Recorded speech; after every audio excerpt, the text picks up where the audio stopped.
have Joe. Let's hear Joe's story. Okay. Well, I've been here, family ranching for 4 generations. My daughter Alex is 5th coming along, and it's always traditional farming, traditional ranching, as so many families started in this area with. And I'm fortunate to still have some of the land and still able to do this kind of business on a full-time basis. It's challenging, and growing up, it was family ranching, and that was the labor force, was the family. So you learned how it was done on that ranch at that time. Went off to college, came back, and continued to build the businesses as I was working. But started to realize real quick that in this day and age, and this was in the early 80s or mid 80s, that it couldn't sustain itself in that way. In the sense of, I was raising 1,000 lambs and 100 calves or 90 calves, and still had to have an outside job to kind of make sure that everything ran, or if I wanted to build things up. And I still remember one day in the mid 80s, I had 2 truckloads of lambs, and we weighed them across the scale, and that's how traditionally you sell your products. It's a farm gate issue of you spend all year raising them, load them on a truck, beautiful lambs, and they get weighed on a scale in Petaluma. You get a check, and then those lambs go and they get mixed with 50,000 other lambs into feedlots or grass pastures, and then they're used on the inventory base when that slaughterhouse needs them.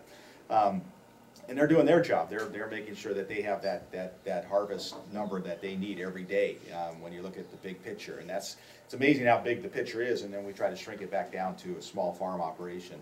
But so I kept looking at that going, this just doesn't work. And if I want to stay in this business, I need to look at another opportunity. And one thing that came along, and I went to it, and this was in 1988, I believe. It was called Sonoma Select, or not Sonoma Direct, but it was Sonoma Select. They put on this program here in Sonoma County for this type of thing we're talking about, direct marketing, niche marketing. It was sometimes, in a sense, it was kind of before its time, but it was talking about branding your product and source verifying, and having something that was distinctively different than somebody else. So when I looked at that program, or when I sat in on it, it was like a 6-week program every Wednesday all day long, like you're doing here. You kind of get an idea of what's going on. And in my business, lamb is 99% of your income, wool is maybe 1%. And so here I was trying to market my lamb, saying, got to find a way to sell this, through restaurants or farmers markets, or how am I going to do this deal with the lamb? And while I was working on that, the Chronicle did a little story on me in the paper, and again, it's all timing. And somebody called up and asked what I did with my wool. What do you do with all your wool? And it took me by surprise, because for years we were just told your wool is a byproduct. It's not really any good.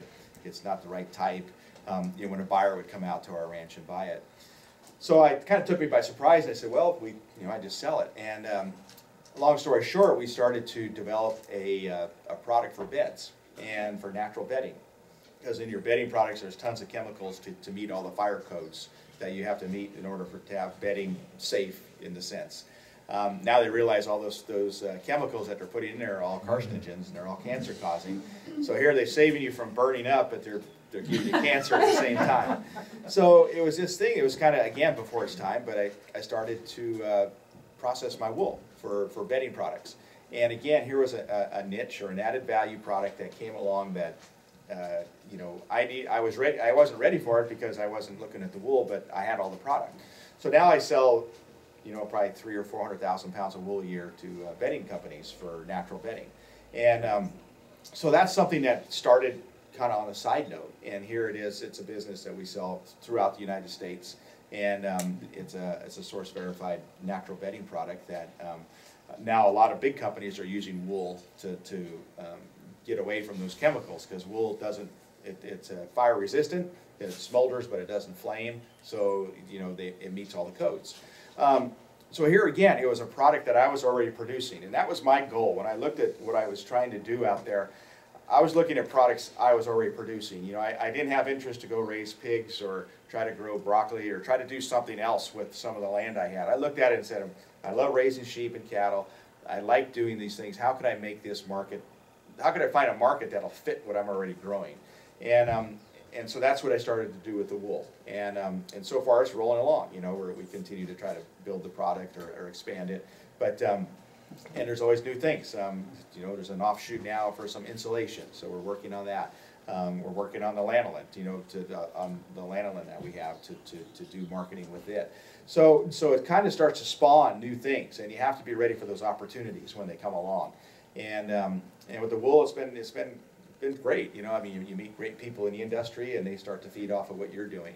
Along with that, about 7 or 8 years ago, I always said there was an opportunity for the lamb, but the wool thing kept me really busy, and I didn't have the time to do farmers markets or the direct marketing in the sense of going places and doing that. So about 6 or 8 years ago, Whole Foods approached me and asked me if you know, they wanted to have a local market here in this Northern California region.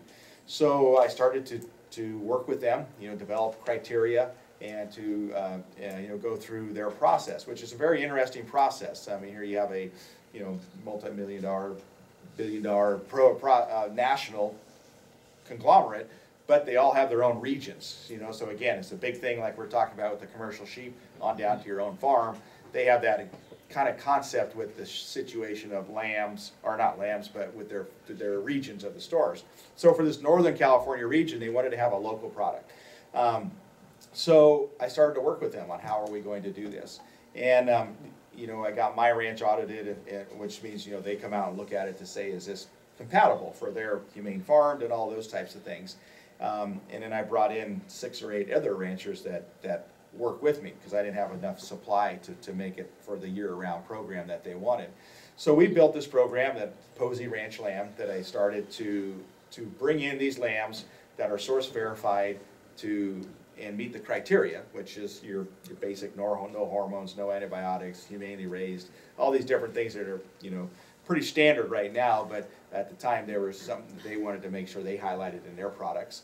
And we supply a year-round product to Whole Foods now for this Northern California region and Oregon and Washington. And it's one of those things where you need to keep on the edge. You know, you need to keep in front of the curve in a sense of you know, trying to develop either not really new products, but how you market it, how you identify it. You know, we're not organic. We're all 100% grass-fed program, but the organic thing with lambs is a little challenging with parasiticides. And you know, for this area, we, in my opinion, I want to make sure I have a healthy animal. That's my first criteria, and so that's the only thing that we give them that's non-organic. My pastures are certified organic on my ranches that I run. Some of the ranchers that I work with, they're not certified, but they follow the criteria of the grass-fed program. So again, it's created an added value back to me and to the growers I work with. So I work to make sure I pay them a premium. And my philosophy with the wool and the lamb has always been that there has to be some money of a value going back to the ranchers, because it's a lot of extra work trying to pull off 40 or 50 lambs a week versus 800 in one time. You know, time is money, and we all talk about it, but in ranching, it's, you know, you forget your time in so many ways. So you're out there the 8 or 10 hours and 7 days a week, and pretty soon that's all you're doing, and you know, your time diminishes as far as value. And we have to always kind of try to focus on making sure that that doesn't happen. The other part of it again is I sell my lambs as whole carcasses. We're real close to starting to break them and to go into pieces, but that's another can of worms of marketing 20 pieces versus one carcass. So with Whole Foods, we've been able to work real hard with the team leaders and with the program to make sure, you know, that we sell them whole carcasses, so they're able to market the whole lamb in those stores, and it's working. You know, I mean, we work hard at it. We do a lot of demos. We do you know, team leaders with their crews come out to the ranch and look at the products and talk about them on the live. You know, so we work that really well, but you know, there's room for expansion. You know, as far as the markets. With that, we really work hard on identifying, you know, the land. The land itself is the cornerstone of what we do. We highlight the natural resources. You know, if there's endangered species on the property, we market them. We talk about them. We share with the consumer that, you know, we're doing good things with the natural resources on our properties. And I believe in that. I've always been part of that. I'm district manager for a conservation district, and I've always had a passion, and all ranchers do. You know, if you're doing the ranching the right way, you're going to have a strong natural resource base, and that's part of the story that we try to tell. That it's not only the animals, it's the families that we work with, and it's the natural resources and the base of what we do on the land. So it's been interesting. It's a whole totally different way of looking at marketing versus my generations prior to myself, but it's a different time. I still think there's huge opportunity. I still think this is going to grow to be even bigger as far as local food. The one challenge I think that I see coming up is, I think you saw like in the microbreweries in the 80s, early 80s, you know, somebody starts something and it's going good, and then, you know, the big boys want to come in and take it over and then undercut it or tell the story, but it's not really the story. And that's a challenge because, you know, they got big and they're successful for a reason. And my concern, or my goal, is to make sure that this stays centered and it stays local, and that the value comes back to who we are, and it doesn't get caught up in a middleman or somewhere else. You know, time will tell how that works, but, you know, we're within 9 million people within 100 miles of us right here. We definitely have the consumption base on, I think, some of the best, you know, foodies in the world when you think of food consumption. I think Sonoma County as a whole is looking, you know, the wine industry has kind of blazed a lot of trails for us for recognition, but you know, I think the food side is right behind it. But it takes work. It takes work, like everybody on the panel here is sharing. You know, getting to those farmers markets, or getting that calf to the right weight and making sure everything's right. You know, there's a learning curve for a lot of us, because we are producers. You know, and then so you're stepping out of that box or that comfort zone and saying, all right, now I need to be a marketer. I need to be a quality assurance person. I need to be an auditor.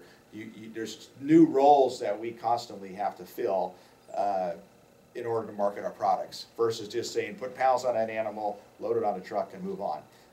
It's a different way of looking at it, but I think it creates more security and more opportunity for what we were doing for the future. So in a nutshell, that's what I'm doing.